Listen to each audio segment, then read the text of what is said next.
goal isn't to live forever. The goal is to create something that will. Welcome to Perspective, a podcast for wedding creatives, where we sit down, often with special guests, and talk about our many years of experience in the wedding industry so you can learn from us and grow your wedding business. I'm Simon. And I'm Greg. Together we are Cinemate Films, two Scottish-based wedding filmmakers who love nothing more than drinking coffee and talking shop with others in the wedding industry. This episode is of course sponsored by With Jack, but I'll get onto that a little bit later in the show. Hey Greg. Hello. Happy New Year. Who are we talking to today? We are talking to Stefanie Aichner. Hello, Stefanie. How are you doing? Stefanie. Hello. What a pronunciation. Oh my God. Thank you. Hi guys. How are you? Very well. Happy New Year to you too. Oh yeah. Happy New Year. True. Have you been resting up? Are you fed and watered throughout the off season? I try to rest a little bit. I always have the goal to finish all my edits until New Year's Eve. I failed, so I still have 2 more edits to do. 2 more edits. Oh, that's the same. Yeah, I've also got 2 edits to go. Yeah. Yeah, we were sort of aiming. I feel that's always the aim, to try and be done by either Christmas or New Year. Simon got a couple of films over to me to deliver. I was like, oh, brilliant. But there's one wedding hanging over us and then one other project to edit as well. So But have you ever managed to? Yeah. Have you ever still managed to to finish? Yeah. Sorry. Yeah. I mean, usually it is the case. I'm usually the type of has it been the usual? I feel like it has, but I'm the type recently, I'm the type of person to just see my edit queue and just, like, if it's getting closer to the Christmas holidays, just working myself to near death, which I did this year in a way. Cause Same over here. I don't know. I like the idea of, like, we had a few elopements, and elopements are really, like, they're quick to edit, more or less.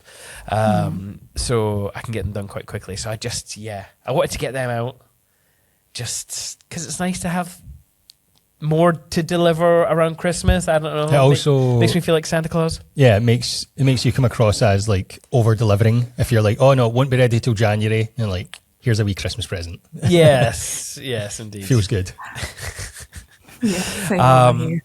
But yeah, unfortunately, I didn't have much of a Christmas break because I got the flu. I don't even think I told you this. Did I? I did tell you this. Yeah. Yeah, I got the flu really bad over Christmas. So on Christmas Day, that's when it hit. And then I was out for like a week.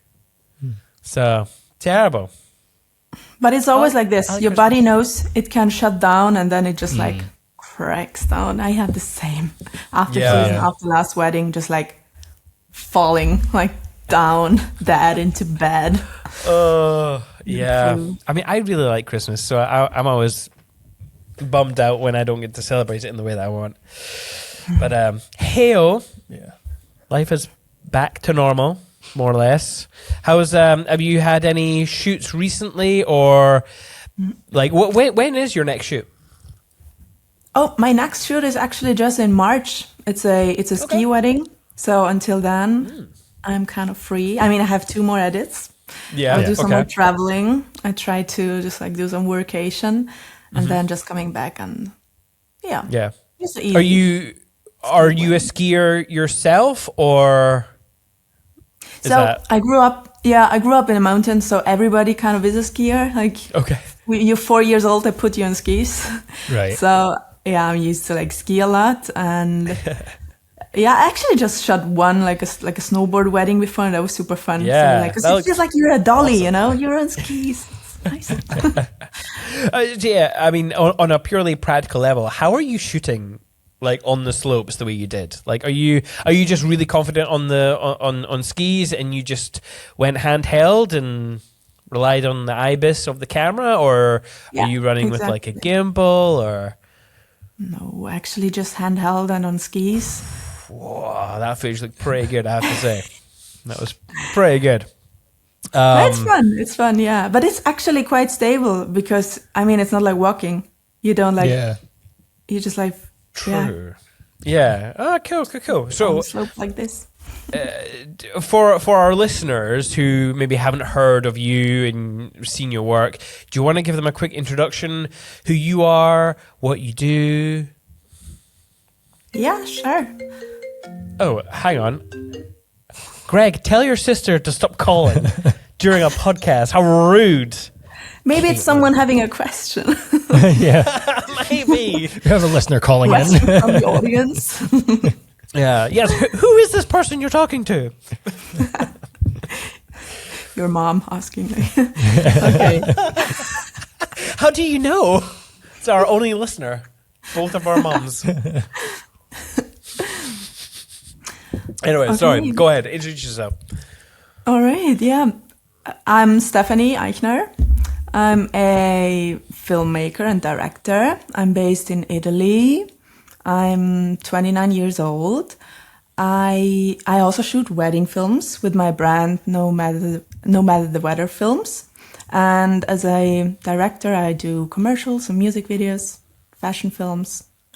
And well, I guess that's me. Very cool. Very cool. Yeah. What's where did you get your No Matter the Weather business name from?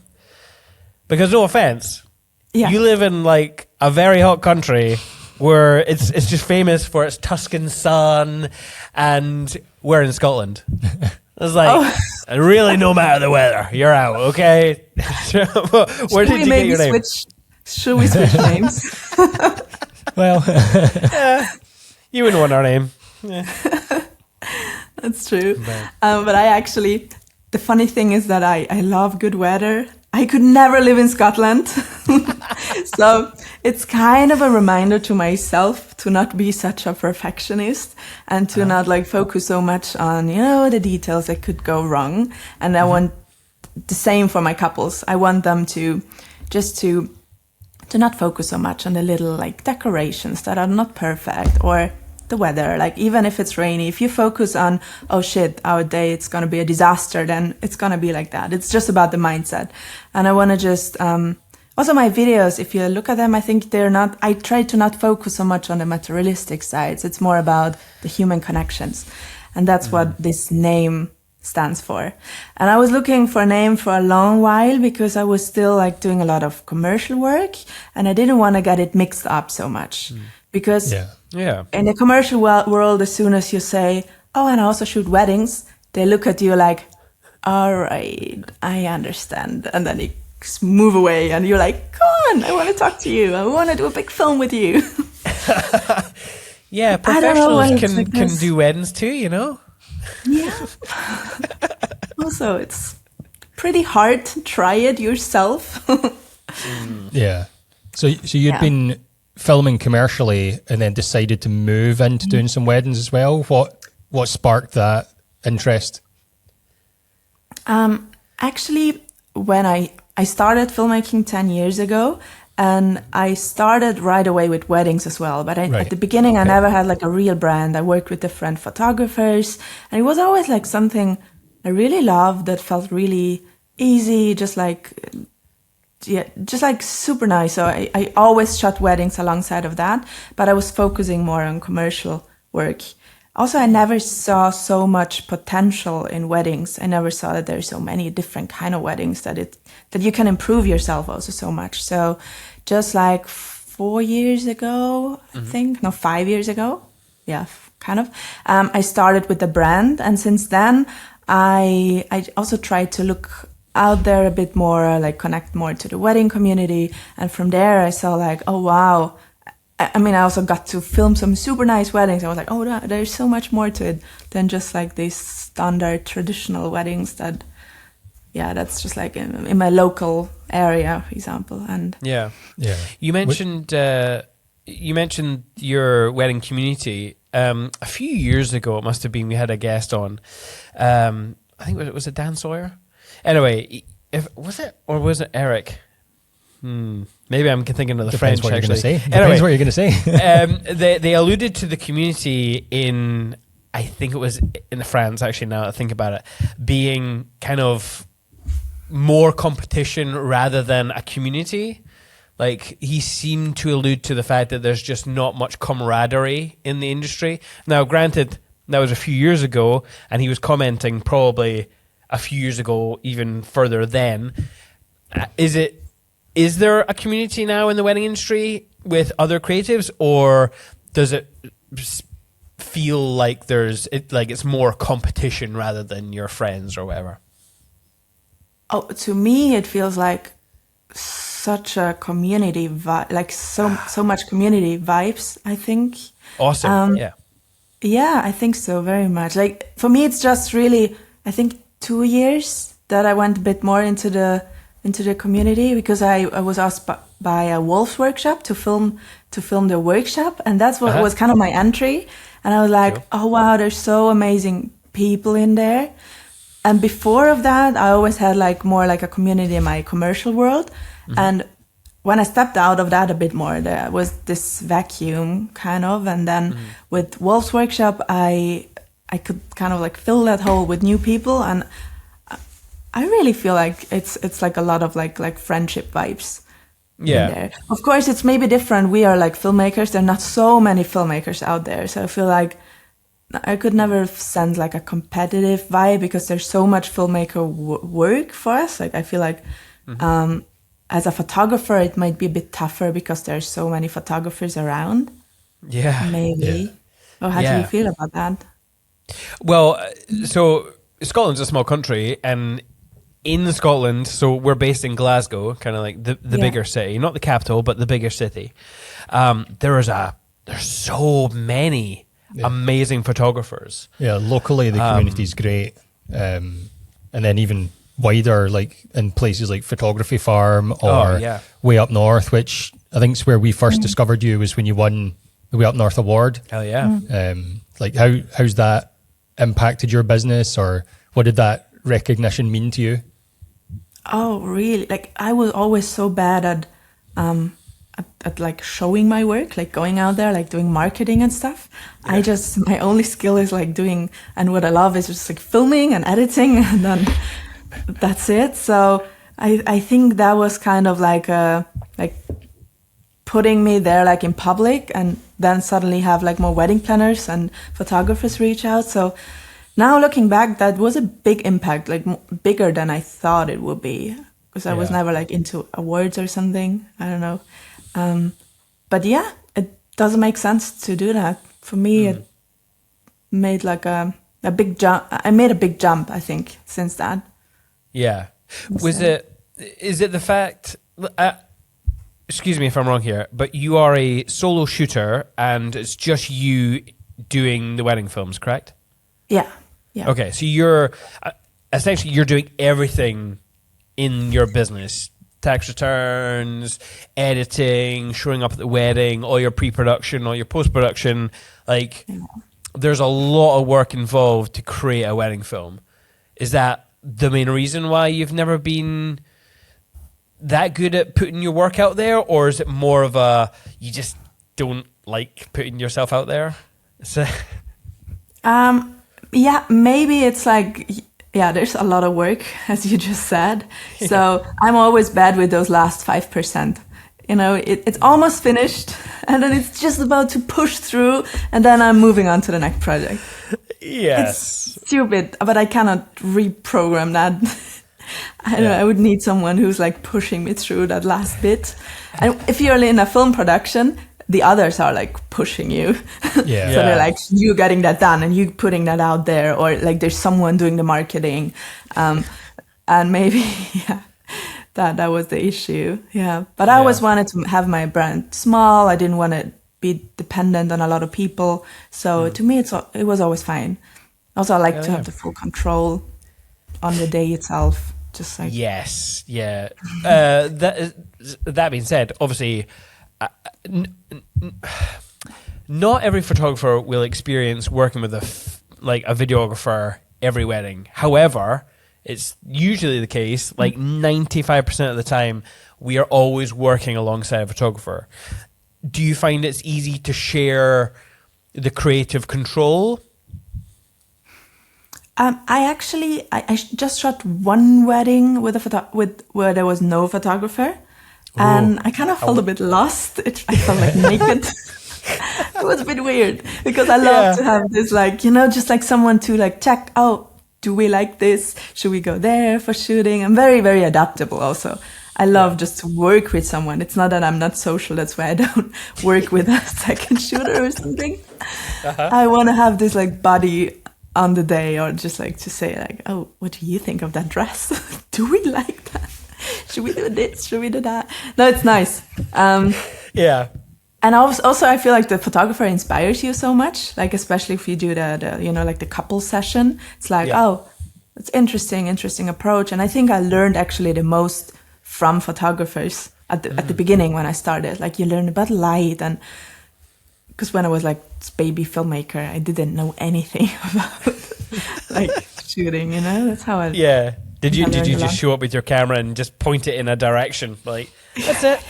I'm documenting it. It's fine. Yeah, the beginning was like this. Yeah, well, we all did that. Don't worry. Yeah. I'm the same as you, though. I bounce quite well creatively off someone else. Yeah. So, I mean, I've always got so we're a twosome. We all show up to ends as a team, and obviously, so Greg is mainly the audio side of things, and I'm the lead camera shooter. But I'm always like talking my ideas. I'm always a external thinker. Like poor Greg on the way to a wedding. I'll just be like, so I was thinking about this, and we'll do this, and he's just like, okay, cool, yep. Oh yeah, we'll try that. Yeah. Yeah, like on couple shoot though, it is good to bounce off of the photographer and let them just do a few things and just take a back seat so you can think about what your next idea is going to be. Yeah. Whereas when you're on your own, it's like, I've got to be constant flow of ideas instead of taking a back seat.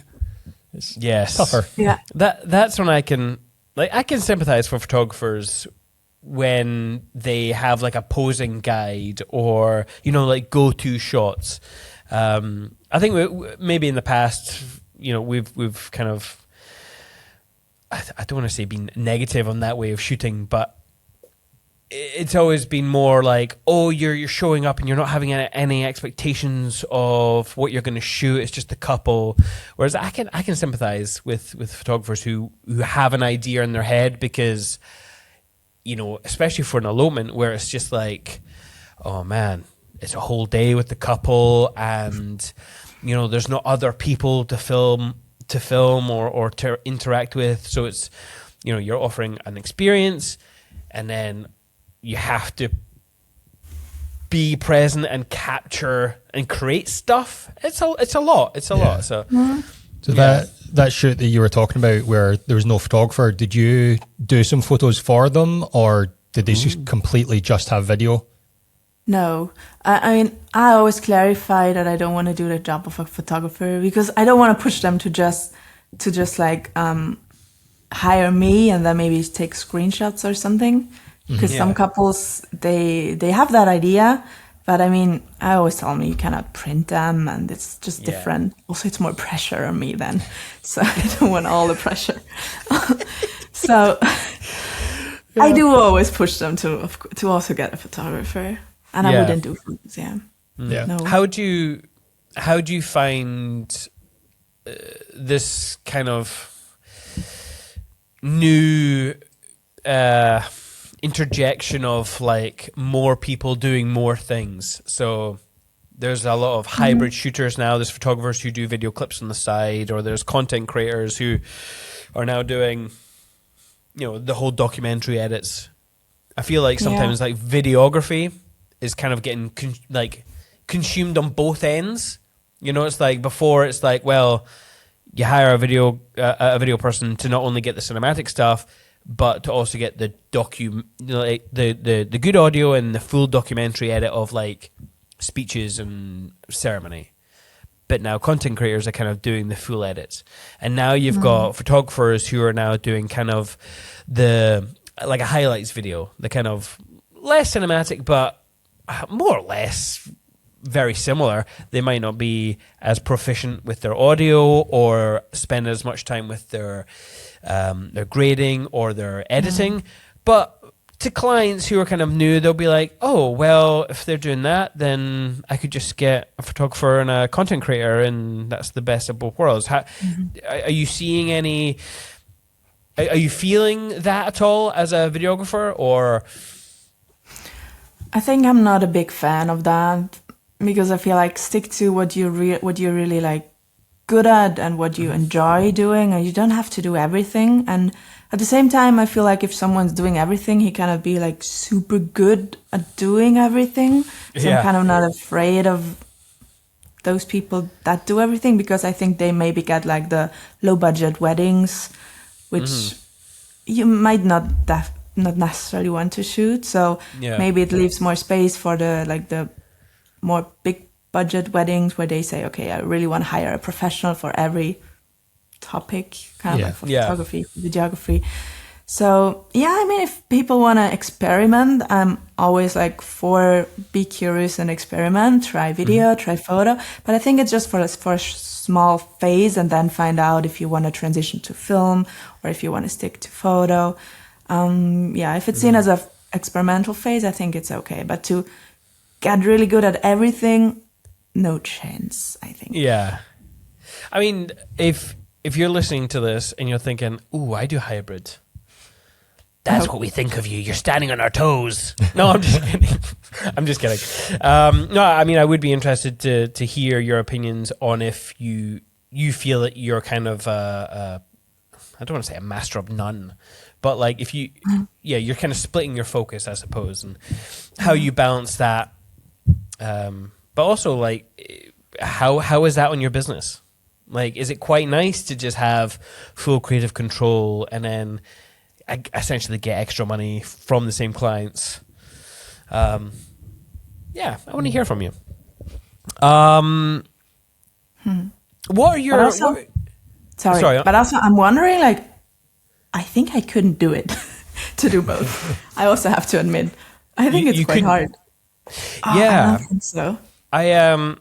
Actually, it's been something that Greg and I have been considering a little bit. More me, because there's two of us.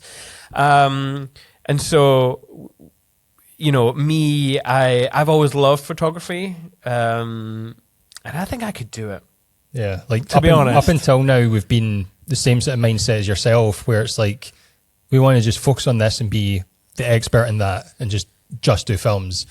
But now it's like, well, I don't know, maybe we should freshen things up and just have a play with doing photo and see what happens. Yeah. But it's always in the back of my head where it's just like, I don't want to be standing on people's toes. Exactly, I've always made that decision, like for our whole career doing this, which is like, is this our 15th year now? What's the count now? 15th year? Jesus. I've always said that we don't want to, you know, we want to be more referral based because we like to work with cool people, and but it's always in the back of my mind that, you know, other people have started doing it now, so, you know, maybe we should, because I don't know. Although would you shoot on auto? Sorry. No, how would you? Because I would. How would I shoot? I would probably have. Well, we shoot with Sonys, so we're mostly the A7S3, so they're not photography cameras, but so we would need, this would be a proper business decision, and we would need to buy some cameras and a flash and all that kind of stuff. How would I do it? I would probably, well, you know, earlier how we were saying that we always we're always there. We always overshoot. So I figured, well, if we're at a wedding, Greg will just do the audio and the content creation. You know, he'll be on his phone just getting behind the scenes stuff to deliver stuff quickly. But if it was just like, Greg, do some photography on the side, or we could just switch roles. Yeah, because photography has always kind of been in our blood anyway. Yeah, that's how I got into video work.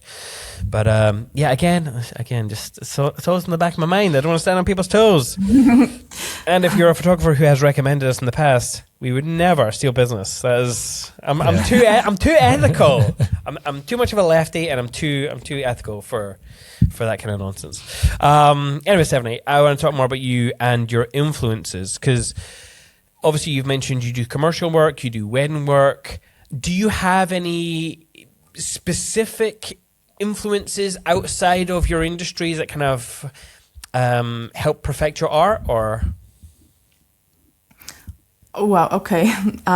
Any influences? I think I'm influenced by any kind of life, what's happening. I try to always be curious and just like be surrounded by a lot of creatives. I think that's the biggest one. Watch movies, listen to music. And that's a very basic answer. We're all very basic people. We're the same. We're the same. What movies and music? Because obviously music plays a huge part in wedding films. So, for sure. I love anything that's very like with a nice experimental rhythm, because I cut a lot like with the rhythm of music. So I like everything that's a bit more like, I love the Eastern Europe influence. I just love techno clubs, techno music for dancing. I'm very interested in any kind of music, to just like, because I always try to also find the right music for the couple as well, but at the same time I also need to like it. So I'm like, I want to like listen to a lot of different kind of musics to just then kind of find the right track for the couple also. Yeah. So I'm not like very specific, I think, to one to one kind of like a music topic. How are you balancing your creative influence with music and the couples? Like, are you sending out a questionnaire before the wedding? Are you getting to know them on a personal level? Are they into the same kind of music you are? Like, what's your general approach? The couple. So, I mean, I hop on a call with them, and I see how vibes are. I always ask them for a playlist of music they like. I think that's very interesting to hear to that. But then, I mostly on the wedding day itself, I get a feeling of what kind of music they like, and then it's also something, of course, that I love listening to. And the like finding the right song, that it's the hardest process of the whole part. And I haven't figured it out how to professionally do that. It's always a pain. Yeah. Always. There's no quick way, is there? No. I know. Yeah. But sticking on with like influences, you mentioned earlier about when you were getting back into the wedding industry, you were looking at other filmmakers and thought, oh, they're doing different weddings and they're doing interesting stuff. So it's maybe not an influence, but was there MD in particular you were looking at and going, that's pretty cool, like you can do cool stuff in weddings? I wasn't so much into wedding films. I started to take a lot of influences from commercial also into my wedding films as well. Like, for example, I did a few like karaoke films because I was a lot into music videos. So like, oh, that's fun. Let's do music video on a wedding. Okay. So I kind of feel like sometimes it kind of merged, like the commercial work merged into the weddings. And it was also that through commercial work, I got wedding clients. Like you work for someone, they're like, oh, we're getting married next year. How about shooting my wedding? And I was like, sure. I mean, we got along well with the commercial work we did. So I think that was more like my way into the wedding industry. I didn't look at a lot of wedding films. Right. Okay. Yeah. I do actually remember, yes, I remember looking at films from Super Weddings. Do you know him? Yes. Sebastian? Sebastian. Yeah, Sebastian, yeah. Actually, now that you mention it, I think I saw his films and I was like, oh, that's so different. Like, holy, you can just like do artworks with your wedding films. And I think that was the start when I got a little more back into it. Is Sebastian still doing wedding films? Because I know for a while he went into his DJ mode. Yeah. which you probably might actually like his music, to be honest. What's this company called? Is it Super Films? Super Weddings. Super Super films, Weddings. yeah. That's it. Super Weddings. Super weddings. That's it. Yeah. Super weddings. I haven't checked out his work in ages. I haven't been in contact Sugar with him Weddings. lately. Yeah, but I think on his website it doesn't look very updated. I think these films I've seen him already a few years ago. Oh yeah, He's yeah. still super nice, like very different. Yeah. No, they're cool. Always loved his work. Sebastian, you're still rocking it, pal. Still rocking it. So yeah, I mean, we were kind of the same. Like we don't watch a lot of wedding films. No. I famously always say I don't like wedding films. I don't like them. You know, the traditional, always slow motion. It's too corny, too sappy. That's not my vibe. It's not. But you know, I will. However, watch something like The Batman, and try and do something that dark in the weddings, which can be fun. I don't know if you've ever tried something that dark as an edit, but anyway, what does a day in the life of Stefanie look like outside of work? Like, what are your hobbies? What do you like to do? Who'd you hang out with? Yeah, tell us more on a personal level who you are. Okay, yeah. I think my life is always very intense. It's either only work, and then I'm just like working till 4 a.m., or I just leave everything, go traveling, spend time with my friends. And I love to do any kind of like crafts, like put a few friends together, let's just like do pottery and like create stuff like that. Or I love going like outdoors, go skiing. I like anything that's intense, I think. Intense. And I kind of feel like my life is shifting a lot this year. That's been my topic of this year, I think, this past year, intensity. Yeah. And I kind of also feel like on a big transition at the moment because okay. Yeah, I think so. Because I've never been that free. I used to be in a film company. I used to be in a long-term relationship. I used to just shoot weddings more like around, like in the country. Yeah. And now it's less weddings. It's more traveling. It's almost no more base. Also, commercial work is getting bigger and therefore like less work. So now I feel like, okay, I might just move somewhere else, try a different lifestyle, maybe just buy a camper van, live in there. So it's very like... Yeah, big changes. I mean, yeah. Let's see. Look, right now I feel like everything is possible. Yeah. So it's kind of hard to talk about the old me that had like more like a regular day. I think like how to say like more like every day, like every days we're looking like similar. But now I kind of feel like with more intensity coming into my life and more transitions, it's like exciting where it's heading to. Yeah, that's awesome. Oh yeah, next week I'm heading to Thailand and Bali. Very nice. Cool. Have you been there before? I know it's my first time. Oh, very nice. Cool. We'll have fun. You mentioned obviously more going towards commercial work. Like how many weddings did you shoot a year? And like, how did that compare to your commercial work back, maybe a year or two ago, compared to what it's going to be looking like in the future? Yeah, so I always shot like 15 weddings a year, and I feel like that's a good number. Yeah. And yeah, I can still also handle that now. But I shot like, let's say maybe 8 to 10 commercials as well per year. Okay. So it was pretty packed. Yeah. And now I reduce commercial work to 1 or 2 projects a year. It depends. I'm starting to get more picky with them because I see that I can also just live off my weddings now. And for weddings, it's still like I set my limit to 12, but then I already surpassed it. So like 15 is okay. I can do 15.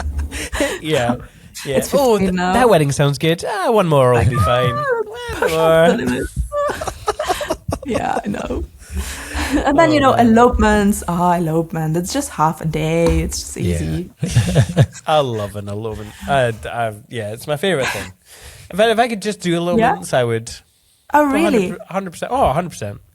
Wow, that's interesting. I like the balance. Oh, you like the balance? Yeah, I like the odd big wedding party vibes. Oh, the party aspect's good. I like the party side of it. Oh, that's true, actually. I do like a good party right now. That's the party. I know. Yeah. I know. So what sort of like pre-production are you putting into your weddings? Is there any location scouting? Like, are you pulling any pre-production elements from the commercial world into your wedding work, or is it more just relationship building with the clients? I see it very different, my commercial work and my wedding work. And I think that's also why I love the wedding world so much, because I am just a documentary shooter. I don't direct on a wedding day. Yeah. Really, I try to do the least as possible. I mean, I direct in terms of light, just like slightly turning. And pre-production, no, just no.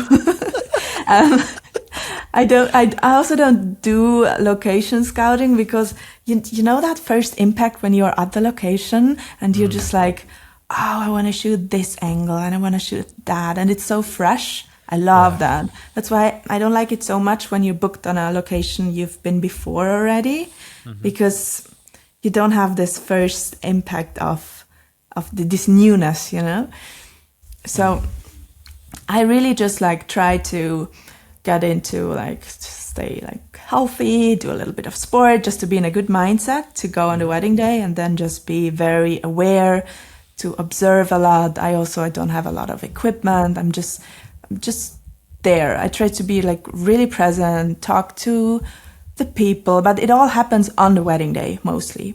I often just have this one call with a couple before, maybe second call to go to the schedule, and then the day itself, being present, having just my camera always with me. Don't change a lot lenses. I love to have just this one prime lens, and just being present. Yeah. You mentioned equipment. What is in your kit bag then? What is your body and lens of choice? Yeah, I'm also shooting one is Sony's A7S, which I love. And then I have a few manual Zeiss lenses. Right. And my favorite one is the 50 millimeter. It's a Zeiss. It's 50 millimeter. It's my favorite. And then I switched to a 35. But I also shot weddings only on that 50. And I still would do that. But then sometimes it happens to be you're in a small room and you're like, oh, fuck. I cannot get out the window and shoot from there. But if possible, 50 is my go-to lens. Yeah. Wow. All right. That's pretty impressive. If you're watching on YouTube, we'll show there's the show and tell section where we will see some of Stefanie's work. But I would not have guessed it was only those two lenses, if I'm honest. It looks so well shot in a way that makes it not seem like it's just a one focal length. If you know what I mean. Yeah. I do also have a 28, but I just use it mostly for not that people are like, oh, but this is not a 50. But I don't use it so much, to be honest. Yeah. Sometimes I use it for party, or if you really want to get this establishing shot. And also recently just 2 weeks ago, I bought a 24-70, and it's my first auto, the G Master. Yeah. Oh yeah. Mm-hmm. I'm not sure, but I thought for the skiing wedding, because last time I remember I tried to manual focus. It was pretty hard. Yeah. So I thought that's an easy one. So when you were going through, when you said that you had those lenses, I instantly went back to some of the shots of people skiing down hills, and I'm like, how the fuck did she manual focus while skiing down a hill? What is going on here? Are you a magician or what? It seems magic to me. It's hard. I remember when I also used to film festivals, and there was this one festival filmmaker, and it was just like bright sun, so he couldn't really see his screen, and he had this like guys like running towards him, and he just nailed the focus without looking at the screen. And little Stefanie was like, "Oh my God, one day I want to be like this." So I just kept practicing. Yeah. Oh, but it really is a feeling. Muscle memory. Yeah. I'm an autofocus boy if I'm being honest. That's only like the last 2 or 3 years. Yeah, I know. No, more than that actually. More. Yeah, the 1DX used to be good for autofocus. Yeah. It's definitely. So for those interested, I moved to is that Tamron 28 to 45? Yeah, it's a weird one. It's a weird one. F1.8, I think it is. And it's terrible autofocus. Terrible. So much so that if you're in the forest, good luck. Good luck. We're relying on that thing. That's when I'm manual focusing. And it is, it's interesting. Anyway, yeah, so you're shooting on these lenses. You've talked about your camera. Are you one for shooting in log, or are you S-Cinetone, or what's your picture profile? No, I do S-Log now. Like with the Mark II, I did the Cine profile. I was so happy with that one. Mm-hmm. But because S-Log was shitty on that one, what I remember, or I wasn't able to grade it, to color grade that one. And now I'm happy with the S-Log. I'm super happy with the 10-bit. It's amazing. I think it's almost very close to like for commercials we shoot in RAW sometimes, and I mean that's a dream to grade. It's color grade, but I think if you kind of nail the lighting, like if it's not too bright, too dark, you can do a lot. So I'm very, very happy with the Sony, to be honest. Yeah. Yeah, because the older bodies used to be 8-bit, right? They used to do log but 8-bit, and so color grading it, you just got all this banding and what was our time? Anyway, what else is in your bag? Because obviously, if you're traveling around quite a lot, I'm assuming you want to keep your equipment fairly light. So, audio-wise, how are you capturing audio? Audio. I was just, when you said you have your audio buddy, I was like, oh, that's nice. That's quite nice. Audio, that's always like a nice topic. But my films are not. They are not I don't use a lot of speeches. If there's like a couple saying they want all the speeches, I'm like, I'm not your right woman for shooting this wedding, because I don't do that. Yeah, okay. I am more like visual. I want to focus more on reactions and stuff, and that's also what I say. Like if there's like a speech going on, and I'm just like, I'm just one person on the film, so I cannot like split myself, but I don't want to focus just on the person speaking. I want to just like also turn around and film like reactions and stuff. So I do have the little Rode microphones, the little like wireless Rode wireless ones. Then I have like a little microphone on my camera, just like to capture, like a Rode microphone, just like capture surroundings. I'm not a big technical person. That's all right. You don't have to be. Yeah. So I cannot really tell you the exact brand or the exact microphone that I have. Yeah. But I have no gimbal. I used to have a gimbal, but years ago, like at the beginning, I even had like one of these steady cams. Do you remember that? Do you have that? I love a Steadicam. I'm a Steadicam. That used to be my crutch for every wedding. I just used to Steadicam everything. It was amazing. I love that thing. I still love it. So heavy. It's pretty weighty. For those that don't know, it is essentially it's a seesaw, right? It's like you put your camera on top and it weighs a certain weight, and then you have counterweights on the bottom, and essentially you push it at the point where the balance is equal, so it stays flat and level, much like a gimbal. Different movement though. It feels a little bit more organic, whereas if you use a gimbal, it feels very mechanical still to me. you know what I mean? Yeah. Yeah.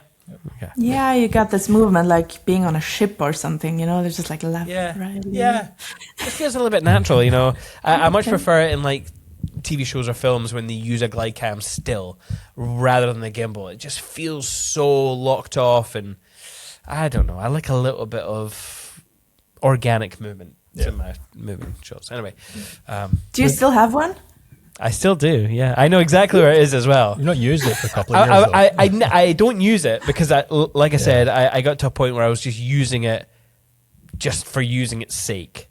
Yeah. And I got very uncreative using it. So now it's just, I've reduced my kit down to just a handheld rig.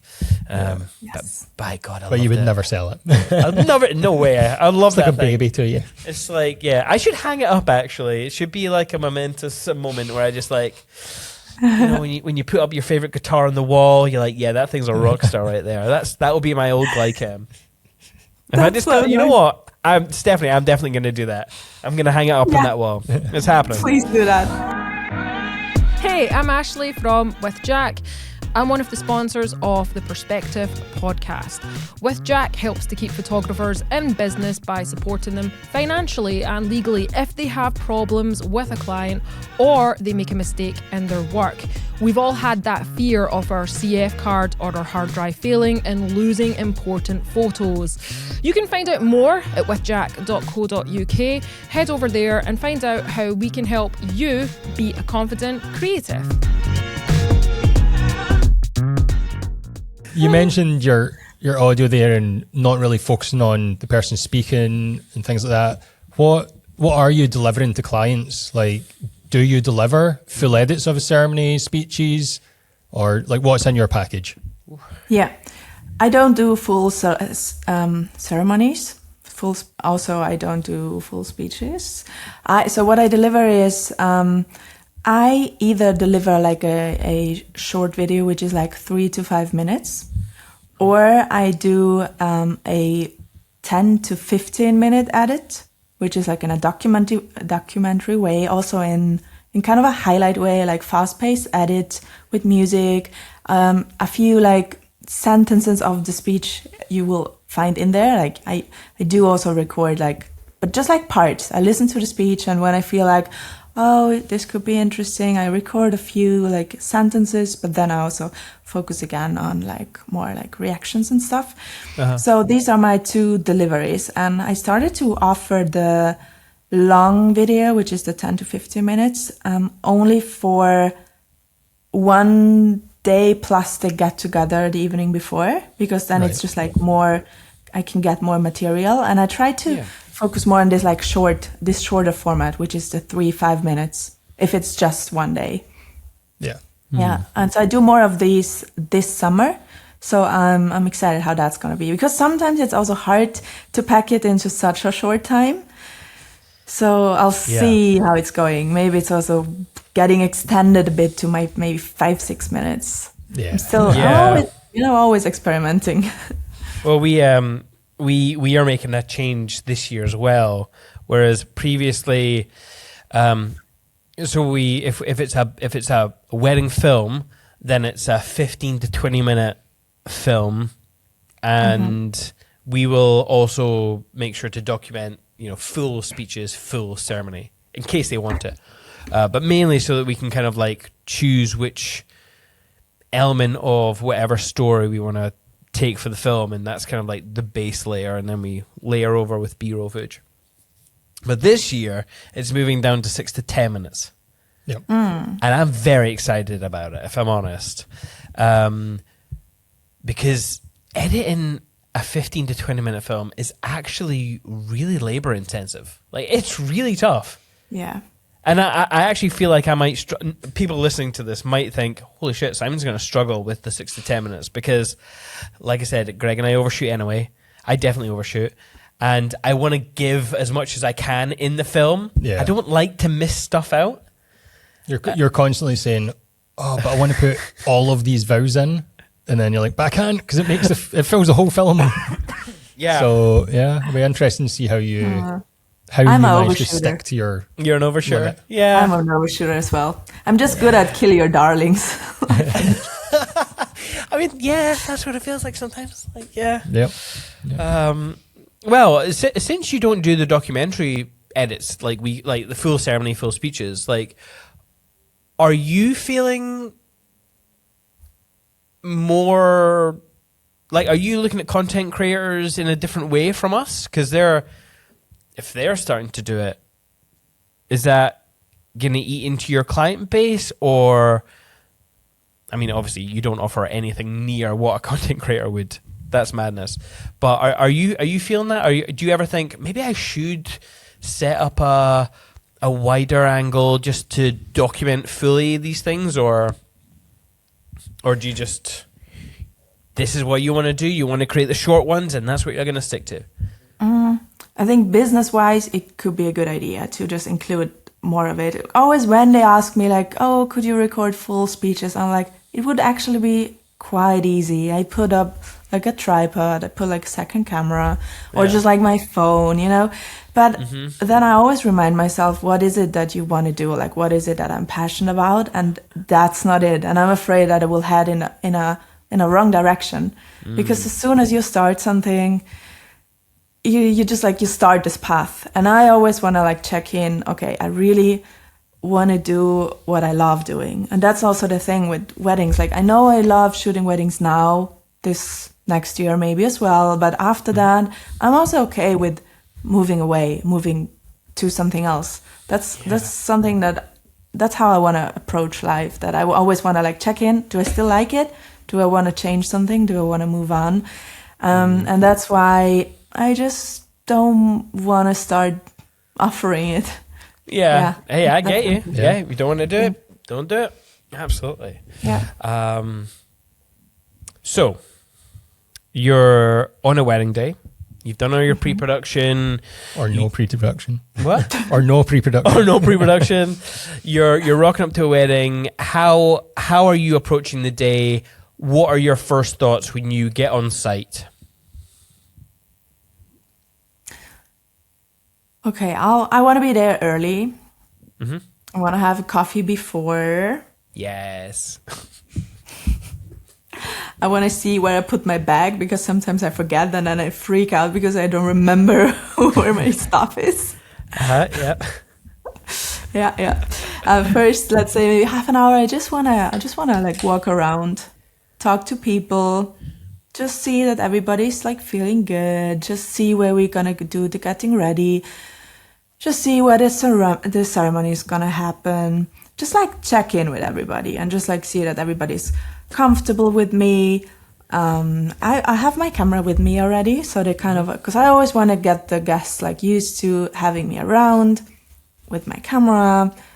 Just I want to have them like see, okay, I'm not like a intimidating filmmaker that will just like come with this massive camera and just be on your nerves all day long. Yeah. So that's just how I'm starting, and then I'm just like starting with some details, and just get everybody really comfortable, and then just start capturing the venue. I love just like going around the venue and capture like little still lifes, or like people like preparing something, just like those like in between, just like little moments, or like birds flying by, somewhere, like B-roll material. Yeah. That's what I'm starting with, and then I'm just like starting the day documenting what's happening, I guess. Okay. And that obviously leads to what, bridal preps or groom preps? Yeah. Bridal groom preps. Is I love that that the same sort of vibe? Like, are you've done the details? Are you just like very casual in your approach to talking to people? Are you? I mean, you already said you're full on documentary shooter. So on the assumption that I'm going to make, you're not taking any like. Well, I don't know. You're not taking any directorial view on things. You're not like saying, okay, can you like come over here and put your shoes on, or I don't know. in terms of light. Mum get in the shot. yeah, I mean, I do little. I think the bridal and groom prep, it's actually the part where the most directing is needed. And you always sense if they like need a little bit of more direction, because sometimes they are like confident and they do it their way anyways. So you feel like you don't want to interrupt so much, because that's my opinion, as soon as you start to direct, you don't have actors. And if you've once worked with actors, you just know that it's such a different approach, because the result is just like, you can just like ask something and you will get it. But with non-actors, it will just always look so stiff and so unnatural. Because you know that when sometimes you want to catch a scene and you film it, but maybe it's a bit shaky. So you ask them, oh, could you just repeat it one more time? And sometimes it's just something very easy, like cheer, just like do a little cheers. Yeah. And then they do it again. And then afterwards, for me, I will always pick the first shot, because it's just so different. It's just so more organic. And that's why I kind of stopped to direct, because I never have like actors as a couple, so it makes no sense. But what I do say is, just like in terms of light, like I said before, if there's like, I say like, oh, this is the space we're gonna use. We have like nice light from the window. I tell them like a few things to sometimes have in mind, like looking out of the window always works. You don't need to look directly at the camera, just like to make them feel confident and comfortable. But I think it's more for that. And then when I feel like, oh, they don't know what to do, then I might also tell them a few more like things that work well. So it's not that I just like, I shut up and I don't just like film. I try to be very like human, I think. Yeah. But also not like a director, like do this, do that. Just like a friend. On the wedding day. Yeah. Are you moving into the ceremony portion of the day? Are you miking anyone for the ceremonies and things like this? Like, do you typically mic the groom? Do you typically mic the bride, the celebrant? What's your approach to that part of the day? Because that, like in the morning preps, that's when I start thinking about letting the bride know, hey, I'm going to start, this is what I do to get your audio or your vows. Is there anywhere on the dress I can put the recorder? Same with the groom. Usually the groom's a little bit later, isn't he? You usually get him when he's at the church before ceremony. So what's your approach to that part of the morning? I have these Rode wireless microphones mostly because of elopements. So on an elopement, yes, I put the mics on them. But on normal wedding days, I always feel like I'm bothering them so much when I'm like, oh, and I need to fix that. And oh, we have to put the cable there. And then the photography hates me because you can see it. So I just never do that. Yeah. Because I have my little microphone on top of my camera. When they do the vows, I record that. But that's it, what I need from like direct like speeches. Like it's not, I'm just not so much audio. I record all the audio that is like to the footage, so it's attached to the footage with my microphone on my camera. But I don't care so much about the vows. Maybe it's because when I started filming, like in the area where I live, people talk like a weird German dialect, so I always felt like all right, okay. I never had like this English nice vows. So, and also I feel like people, they didn't care, or my couples, they didn't care so much about having them in the video. They were more like embarrassed about them. Yeah. So I never started to record them, and they didn't ask for it. So maybe I just, when you start one thing and then you put that online so people see that and they want that as well. So, for me, it's just audio. It's not a big deal for my kind of videos. Yeah, that's mind blowing to me, if I'm honest. Like that is like, whoa! I so wish I could do that, but I don't know.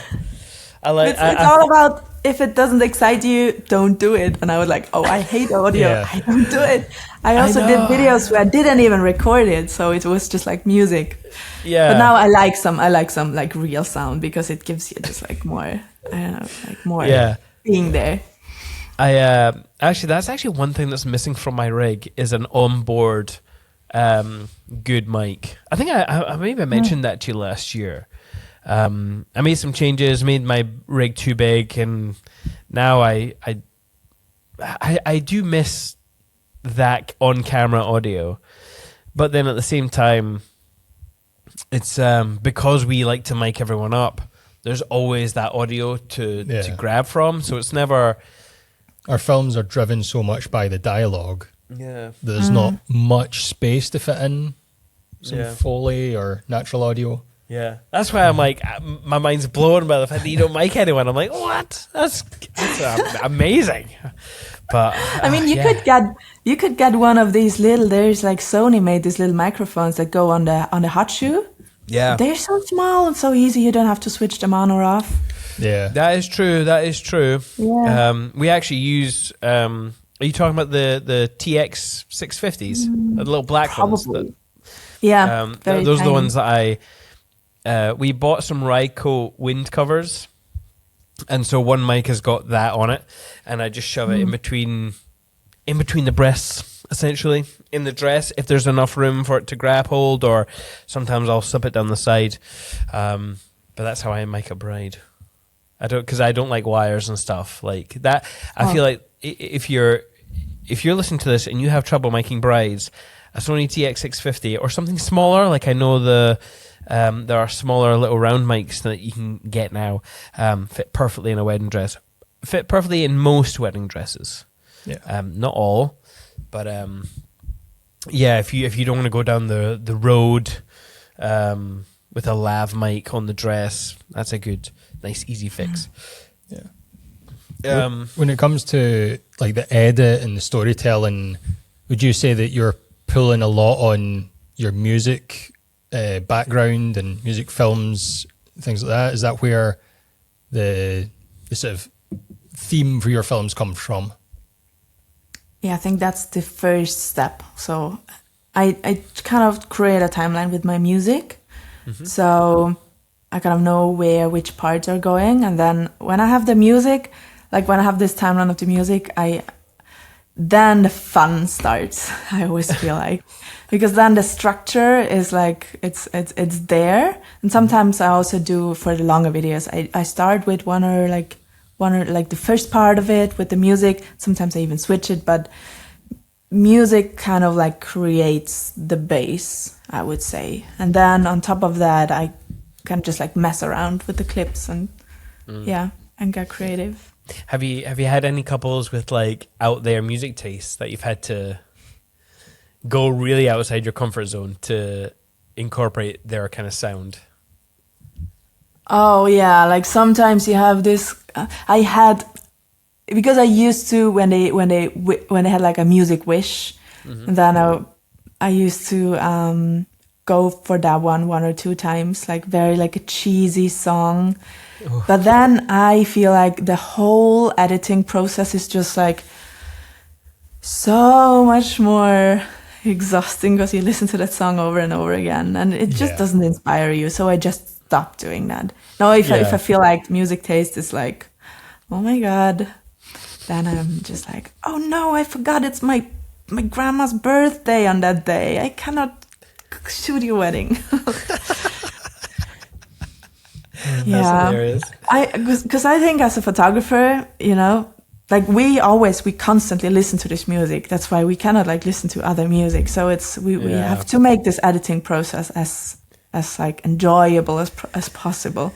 So it needs to be at least like part of our music taste. Yeah. Yes, indeed. I had this couple last year, and they were full on geeks. They liked Lord of the Rings and Star Wars, but their music choice was very much how I would class like my early to mid-teen years, like heavy metal, punk rock, and I was having such a good time finding really dark, heavy compositions, and like if there was screaming in a song, which I would never put into a wedding film, that was going in. I had a great time. I had a great time. I see.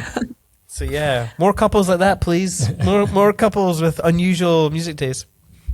Do you have any tips for filmmakers then who struggle with storytelling in any way? Like any advice for them?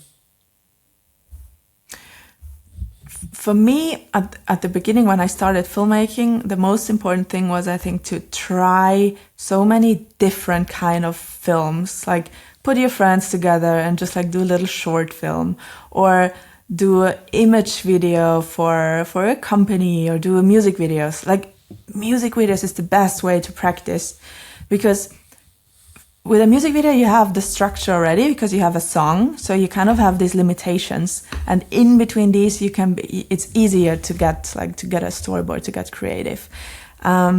So I think that's what helped me at the beginning a lot, to just like really mess around and really get like playful with it, and don't look at too many wedding films, I think, because it's always better to think a bit more outside of the box and get inspired by different kind of films. So just mess around. And yeah, I think actually doing a music video, I think every filmmaker should do that once in their filmmaker career. Have you ever done that, guys? Yeah. Music videos? Well, so Greg and I actually met in university studying music technology. Oh. And so music was always like a big part of, I think, our growing up individually. You listen to lots of music growing up. I listened to a lot of music growing up. Like going to gigs, being in bands, that was always important to me. And so that's how we kind of came together, because we were doing music tech, but on the side, like whenever we did like a major project, it was always sound, and there was always a visual element to it, whether that be a gig or a music video or a live performance. Nice. So yeah, I'm totally with you on that one. Like, do a music video. Yeah. Also, learn the challenge of doing the whole syncing to a fast song and then slowing it down just to get that kind of slow motion, but the words are in sync. Like, that's always a fun challenge. That's always fun. It's quite an old, like, yeah, do they still do that in music videos nowadays? Sure they do. I'm sure they do, but I know what you mean, but I've never done that. yeah, it's pretty. I still need to do that. Next Yeah. challenge. I'm sure it comes back. It really depends on what genre of music you're going for, because I think it suits more certain types. But yeah, talk to us about your color grading for a minute. What's your approach to color grading? Because as people will see, or you know, if you're not willing to stay for the show and tell, definitely go and check out Stefanie's work.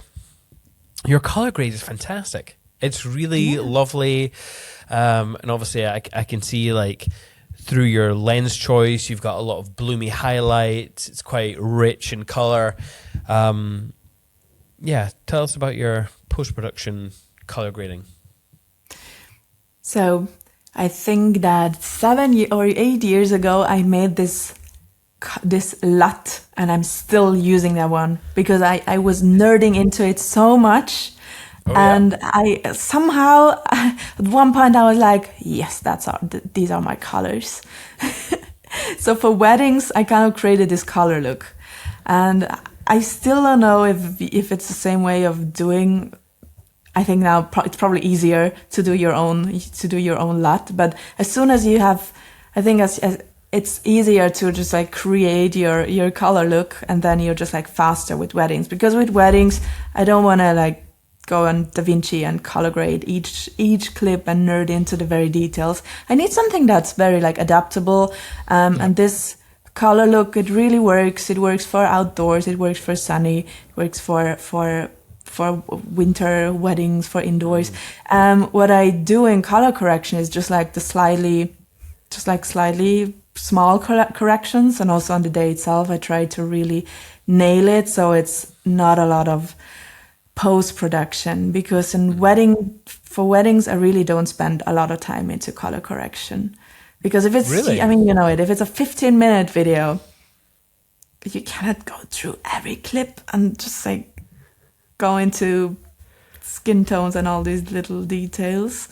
So yeah, that's my process. I actually use Final Cut for editing videos, for editing wedding videos, because it's shitty for color correction, because you cannot do a lot, but it's just a very intuitive flow to it, I feel like.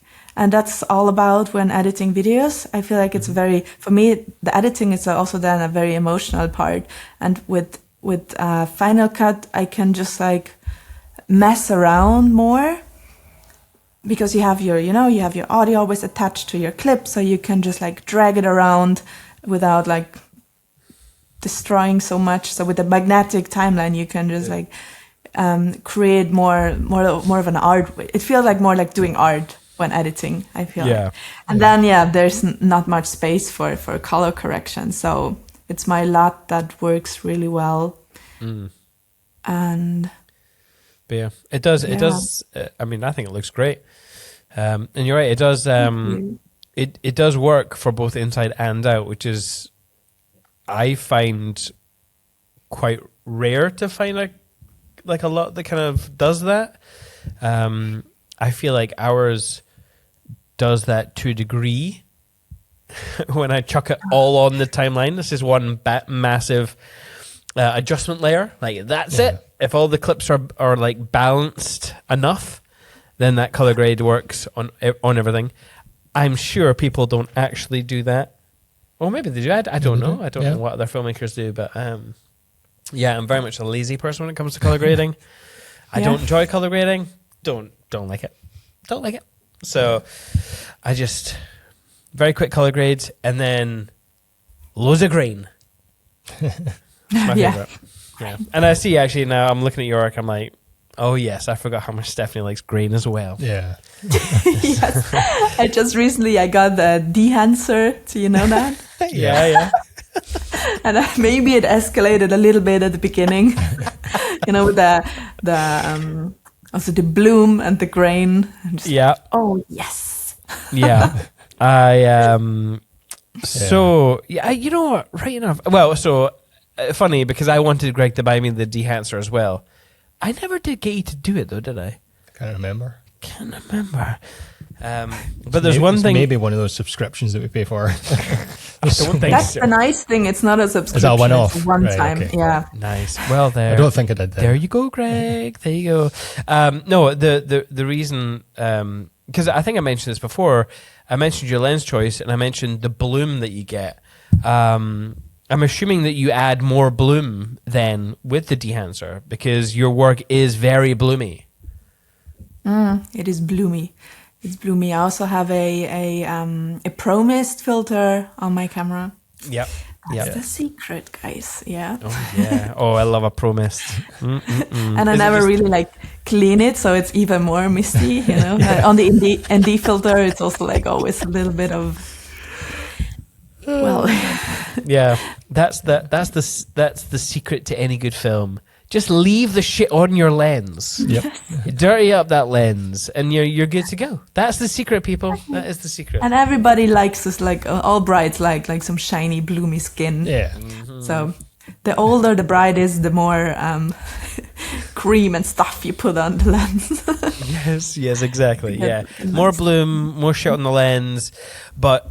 If we see a dead pixel, you're getting crucified. Okay, keep your sensors clean, people. That's a sin you will not be forgiven. You mentioned earlier that you always struggle with that final 5%, and you never know when something's finished. So how do you actually know when the wedding edit's finished and it's ready to deliver to the client? Yeah, it's the trying to not be a perfectionist and just say, okay, at one point, and also hitting, getting close to the deadline. Yeah. Oh shit, almost 3 months. I need to send it. So it's okay. But then sometimes, you have these passion projects and you just like work over and over it again and you change stuff. But yeah, you just have to send it. And then I always tell myself, I can still go back to it and then do like a director's cut just for myself. That's always, and then you never do it. Yeah. But then it's easier to just like finish it. Yeah. But yeah, the last 5%, it's so hard. I went back to re-edit a film. It was from lockdown when we did an elopement, and I must have just been in a mad haze, but I color graded it so aggressively in a way that does not suit the brand, and I delivered it, and it was on my mind for years. And I went back and I edited it with our proper grade, and I just thought, what was I doing? Like, COVID must have really fucked with my mind. Although that reminds me, you made a film on lockdown, did you not? Did you? I could have sworn I saw a picture of you lying down on a car. Oh, me? Yeah, you. Yeah, that's true. That's right. I've got it here. Yes. So this film, Italy road trip from my personal diary. What made you make this little film? Oh yeah, lockdown times. That was really a nice time for me, I have to say, because this was just a personal project. So I was traveling around Italy for a whole month. It was like 2017, and you got all this material, all this footage. It was with my ex-boyfriend. We did like a whole, sleeping in a car for a month, traveling around Italy, filming a lot on a camcorder. I was kidding. I was just hitting Greg there to say, I can see you filming yourself from your car. It is a camcorder, and I'm like, oh, are they coming back? Are they coming back? I told you that. Yeah, but I don't listen Although to you. you were ahead of the time if this was 2020. Amazing. Yes, I love this little camcorder. I just recently also filmed the Wolves film, for the Wolf Workshop. I also did a lot with the camcorder. The cool thing is you have this massive zoom and you can just zooming is so nice. Yeah. And the quality is shitty, but it's just so much fun. And I love this approach because you just can film like a kid. You can, even like the movement looks nice. The shittier, the better. The more zooming, the better. Yeah. And so at this road trip, I filmed a lot with the camcorder. It was so much fun. Also, my ex-boyfriend, he's also a filmmaker. So we filmed a lot. We also had our Sony with us. The Sony actually got stolen at the end of the road trip. So that's why mostly... I know. So I was like, I will never edit this video because I have just shitty footage of the camcorder and not much more. But then I took the time and this was so nice. It was just like going back in memories, and that was lockdown. My God, you are going aggressive with that zoom. You are having some zooming times here. Is it the gelato part? The gelato part with the guys eating ice cream, and I was zooming in at their mouth. Oh, that's great. Yeah. Actually, now that you said that, that's the one benefit of filming on a camcorder. No one's going to steal that bad boy. No one's going to steal that. So. Nobody stole it. That's true. Yeah. I want to know if anyone's purely shooting on a camcorder for wins. Because if they're not, they should. Yeah, I also did one time for wedding. I want to do it more for weddings. And also just did a little video for a grain festival. Do you know? Yeah. In Zagreb. Yeah, cool. I also brought the camcorder, passed it around so people would just film. That was fun. And it just still needs edited. Let's see what that kind is of so material cool. I can. Yeah, we were shooting a party, and Greg had been shooting this VHS tape for a personal project that we were doing for the business. Personal project for the business? That doesn't make sense. We were doing like about us videos, and Greg had all this VHS stuff from a VHS tape camera that you had from his childhood, and we used that at a wedding. And it was so funny getting the footage back, because you're looking at it on your 4K timeline, and you import it in the boxes like this. It's absolutely tiny. So you're having to expand it, and you're like, oh Jesus, this is what the 80s looked like. My God. Oh, so funny. But it's so nice to get to go like this step back. I also just recently shot the first time Super 8, which is also so much fun. I also got the footage and I was like, holy shit, what is this? So much grain, but it's fun, and it's got some, it's so much organic authenticity. Would you shoot any film for weddings? Yeah, Or I have did you? for a wedding. Oh, yeah. you did for a wedding? Oh, that's exciting. Yeah, that was fun. How much? Yeah. So, how many minutes do you get on a spool, on a reel? How many minutes do you get? 3-4 minutes for one Okay. film. So it's not much. And did you make that last the whole wedding? And if so, what were you shooting on the film? Was it more coupley stuff, or was it more guest interactions, or was it just a whole variety of things? So this was so I had 2 cameras with me. One of them I knew that it was working, and the other one I wasn't sure. So I was like, okay. Okay. So I was like not shooting like the most important parts because I wasn't sure if it's working. Also, I didn't like sell it to them. I just brought it as an extra. Sure, and then I let the groom himself shoot his bride, which he loved. So cool. that was fun as well. So I could shoot him, holding a camera. And just like random stuff. A lot of the location, I was just like walking around. Just like shooting the venue. And just like having it on me, I kind of I felt like looking really cool with it, Yeah. Mostly for that. Yeah. Oh, But man. then I kind of, I hated it because you need to like go to the post office, send it, develop it, and you wait for it. And then at first it looks so shitty. But now after I've used it in the film, I kind of like it again. So I will do it again. Yeah. Yeah. I think that's what I used to think about film. It just looks a bit shit. And it does. Like, there That's is the joy of it. There is a shittiness to it. I can fully understand what you mean to Stephanie. Yeah. But I don't know. There's 8 millimeters. It's a charm to it. Yeah. And when you put it into a good edit, there's an authenticity that's brought along that you maybe not, that you might not have seen originally.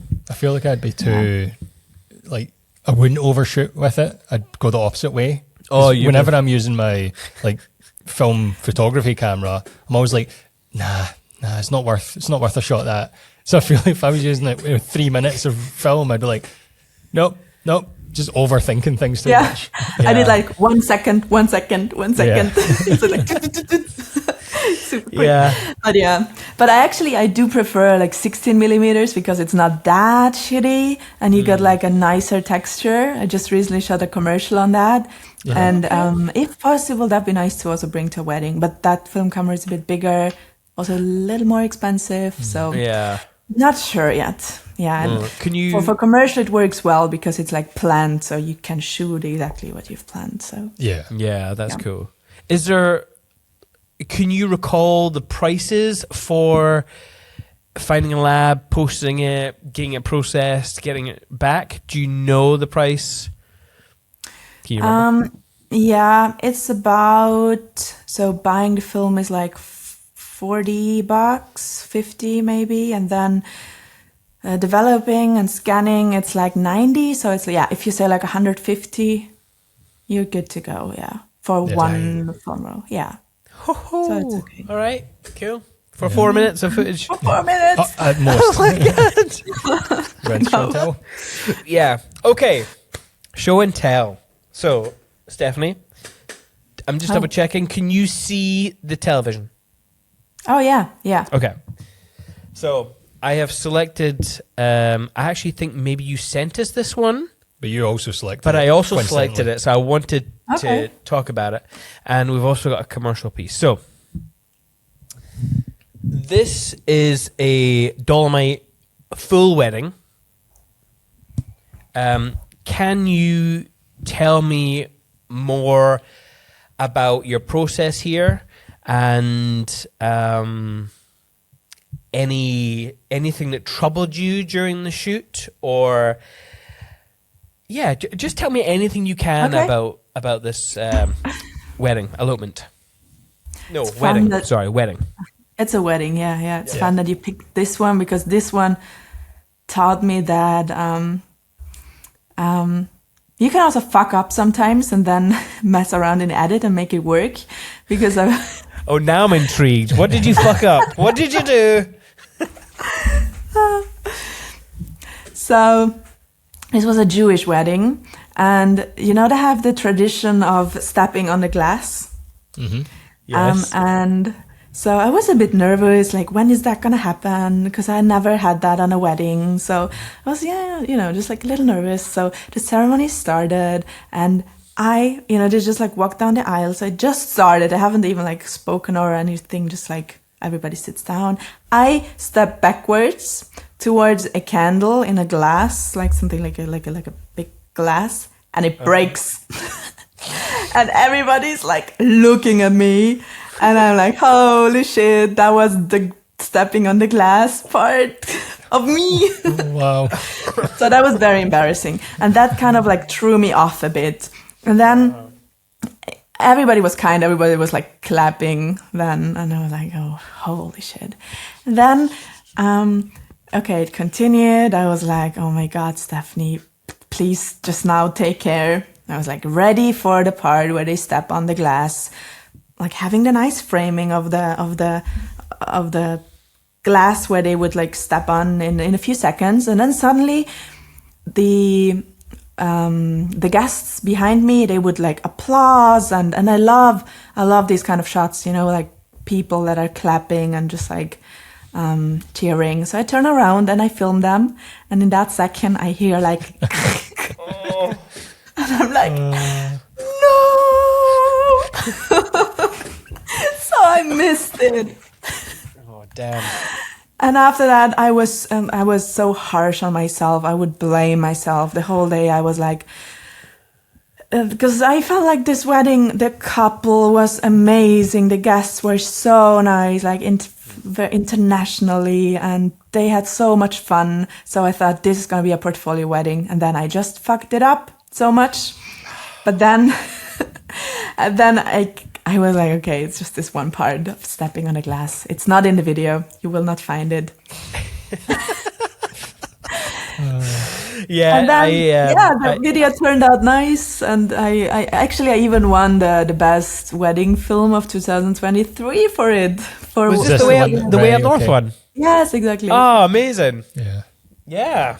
Oh, I was a big fan of this wedding, this edit. I thought it was great. It also looked fun flying around in a helicopter. That must have been cool, right? Oh, yeah. Yeah. Like, couples do that a lot here in the Dolomites. Yeah. Yeah, they do a lot, because I always kind of like, you're in the mountains, you're supposed to hike on a mountain. So it's fun to fly in a helicopter, but I feel like you get out of the helicopter, stand on the peak, and it's not the same feeling. So I'm not the biggest fan of that. Also, feels like cheating. Yeah, it's a bit cheating. Yeah, and it's not the best for our environment and stuff. So, Pardon me. So, if I'm looking at your work, I am seeing a lot of movement, a lot of body movement from yourself. Your drone. Now, you didn't mention that you had a drone. Do you have a drone? Yeah, I'm assuming it's yours. I do have a drone. I sometimes, because this was an area, so sometimes I did also bring my ex-filmmaker boyfriend. He was flying the drone for me in there. Right, okay. Yeah. Okay. But yeah, that's why here you see some drone shots also during the ceremony, not during the ceremony, but like during like, no, I would never fly during the ceremony. I think just like when they were walking down the aisle, but then he would land because, during the ceremony, I think there shouldn't be a drone up somewhere because also it's making noise. And now I like to do like this establishing shot with the drone of the venue just to show it. But yeah, I'm not the biggest fan of drones. I think this is the video where I use the most drone shots, actually. Yeah, I was going to say that because it's not like a major feature in your films. No. Like, you definitely have a couple shots, but it's definitely not a focus. Whereas I felt like this one, maybe as well because of the hills and you're on the helicopter, I could tell there was more, but it didn't feel like too much. It felt like it fitted in actually quite well.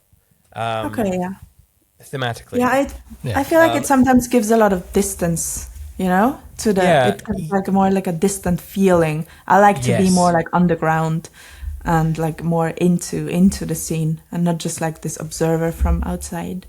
Yeah, quite often we get asked, like couples are like, "Oh, can you fly the drone up for the confetti tunnel?" And I always feel like the same thing. I'm like, it's an interesting perspective, but it's I'd rather be in it, like everyone, like the couple. They're in it. Yeah. That's where the emotions lie. The emotions aren't flying above you. Yeah, exactly. That's good. Yeah. There were a couple of shots of the Dolomites. Were they on a drone? No, that was out of the helicopter. That was straight out of the helicopter. Okay, well, cool. Yeah. Because they also that pretty works smooth. quite well. I mean, for your handheld, that's some smooth helicoptering shots. Thank you. Very impressive. Yeah, I shoot a lot handheld, so I think at one point you just like I don't know. But I also shoot quite stable because you said I did a lot of movement, but I shoot quite in a stable way. I don't move too much. I'm more like focused on framings. And when I have my framings, I sometimes like, like I move my upper body. So I don't move my arms so much. Yeah, it's more like like a sway. It's either side to side or it's forward and back that you do. Forward and back, yeah. Very subtle. I'm assuming it's subtle because you're manual focusing. So, like, are you going to be adjusting the focus at the same time, or? It depends what I want to do. Yeah. Like, that's why I love it. I'm in control. I can either sometimes I want to move and I want to have the focus like shifting, or I want to. Yeah. That's good. Yeah, no, I mostly switch the focus when the people are moving in front of me. Yeah. Like I don't do like a big like focus shift from background to foreground. Not too much. Just like slightly. Yeah. But I love to move with my objects. Yeah. Yeah. And are you shooting with your aperture fully open most of the day? Not 1.4, but that's another story of this wedding actually, the one we are looking at, because my lens broke and got stuck on 1.4. Right. So actually, it's funny that you say that because there was a couple of shots. Normally I would do like maybe 1.8 or 2. Yeah. Because sometimes you don't. You think you nail the focus, and then on the monitor you're like, it's slightly off, and I hate that. We're looking at like a web compressed version, but sitting this close to the big screen, there's a couple of shots that I'm like, almost there. There was one shot in particular where it was like it was during the drinks reception, and there's like 4 people on screen, and I really noticed it. Like there was so much blur in the corner, and I just thought, that's a really interesting choice. It's almost like how we were talking about like mudging up the frame. If that was that, it's coming up. It's coming up again. I almost want to get it. Oh, maybe it's not. Maybe I missed it. I can't remember. But yeah, it was just it was so bloomy, so out of focus, and I thought, that's a really interesting choice because you'd maybe not push it that far, but I kind of like the fact that you did it. It's quite bold, and you do nail the focus on the things that actually matter. So I don't know. I'm a big fan of just shooting as wide open for nearly everything, which is maybe something that isn't like creatively inspiring, but I just like the look of it. I don't give a fuck. I just like the look of it. So Me too. Yeah. Me too. I love open aperture. Yeah. And also it makes it a bit more spicy with the focusing because you're more concentrated. Yes. Okay, so this next film that we're going to play is actually from your commercial portfolio. And I like this because I've always been drawn to this imagery of someone almost in a dream state floating above their bed. That was the first piece that kind of caught me.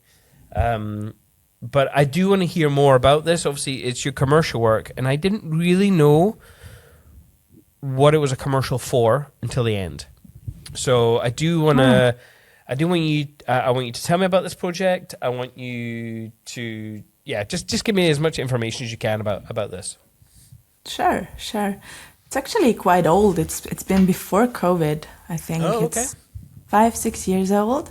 And I actually wanted to work over it again and do some nicer color grading. Now I just saw a few shots again. I'm like, But yeah, it was for a commercial for a bad brand. Here's the bad. And back then it was one of the biggest commercial projects for me that I got to direct. I didn't shoot this one because I also did some directing DP work. I still do, but this one was just directing. And I had the biggest budget so far when I got to do this one, so I felt like all this pressure. And we did 3 days, I think, 3 days of shooting. Lots of different locations. It was shot in December. It was so cold, and the actor, she was great. We always warmed her up in the breaks. And I wanted to create this kind of like dream state. He just explained it. And I'm super proud of this last shot because this was all. So we built this whole room on heels that we could just. How to say, we it's hard because someone's just listening to it, so I need to explain it. But if people are looking at it, you maybe just saw it. So all these walls, we just pushed them in the shot, and that was the most difficult shot because it was a lot of timing. At the same time, we pulled in a light. So we did a lot of experimenting in this commercial, like a lot of like new things. I think it was the first time we also rented an anamorphic lens. So that was also like, you suddenly have this big anamorphic lens and you feel like kings. It's fun. Yeah. So it's a bit like there are a lot of flares in there and maybe a little bit too much. But you need to do that when you have an anamorphic lens, I think. Yeah. Oh yeah, of course. It's part of the charm. So how many was on this crew then? You were directing. How many other people were there? I think we were like 10 people, maybe around 8 to 10 people on set. Yeah. Things that we had just like an AC, I think 2 gaffer or like a gaffer and a best boy for the light, because also you see that light setup. We try to make a bit more like a experimental light setup.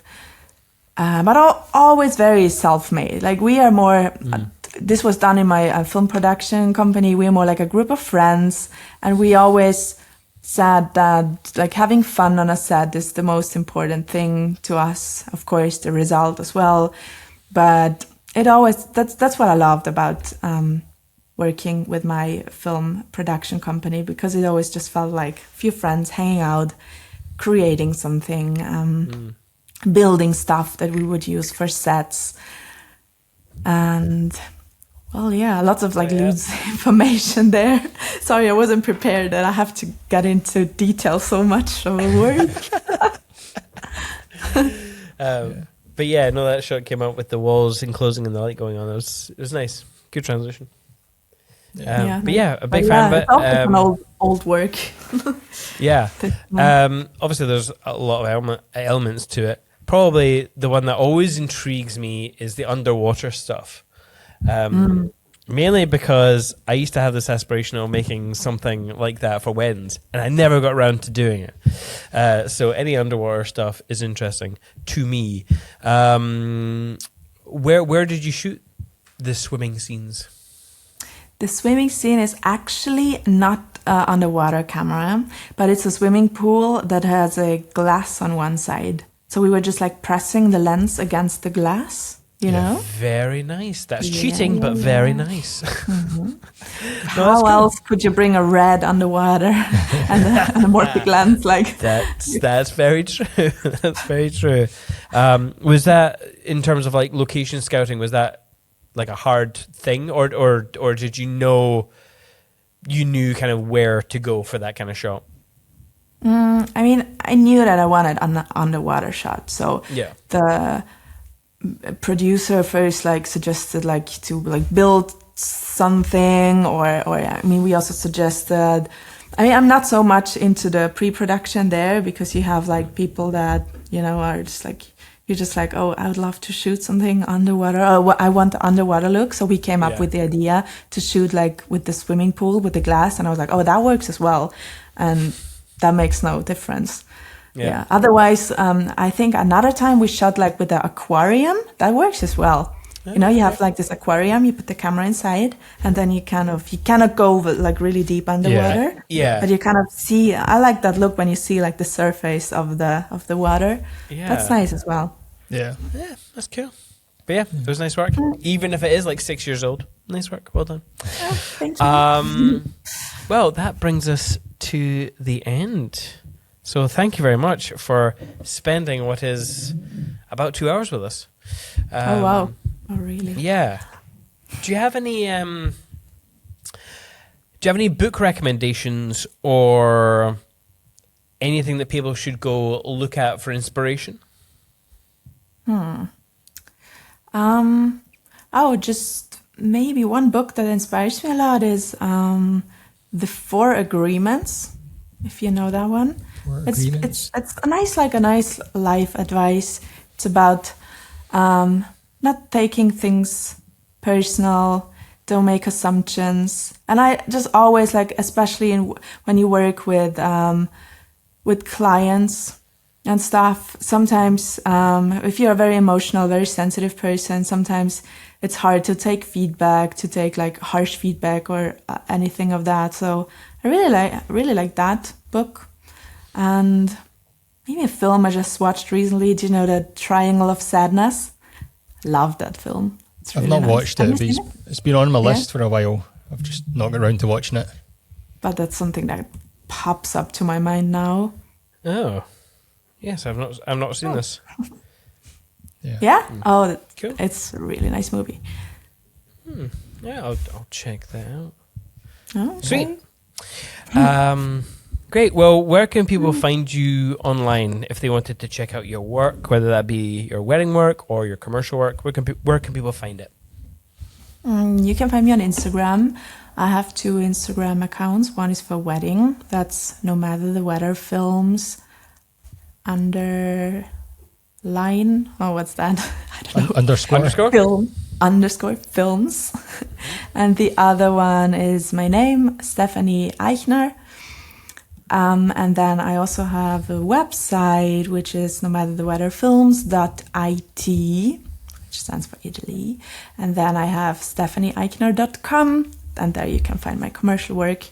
And I still have a lot of work also on my film production company, which is kiwitreefilms.com. So that was a lot of information. You will find me for sure somewhere online. Yeah, lots for people to check out. But yeah, best is Instagram, I think. Absolutely. Yeah. Perfect. So definitely go check out that if you're wanting some inspiration or just to check out Stefanie's work. It's definitely well worth it. People can find us at perspectivebycinemate.com. Our Instagram is at perspectivebycinemate. Thank you to With Jack for sponsoring this episode. And if you have enjoyed this conversation, please do hit that subscribe button on our YouTube and anywhere that you get podcasts. We're on Spotify, Apple Podcasts, wherever it is. Again, at Perspective by Cinemate. and we hope to see you in the next episode. However, In the meantime, enjoy your life.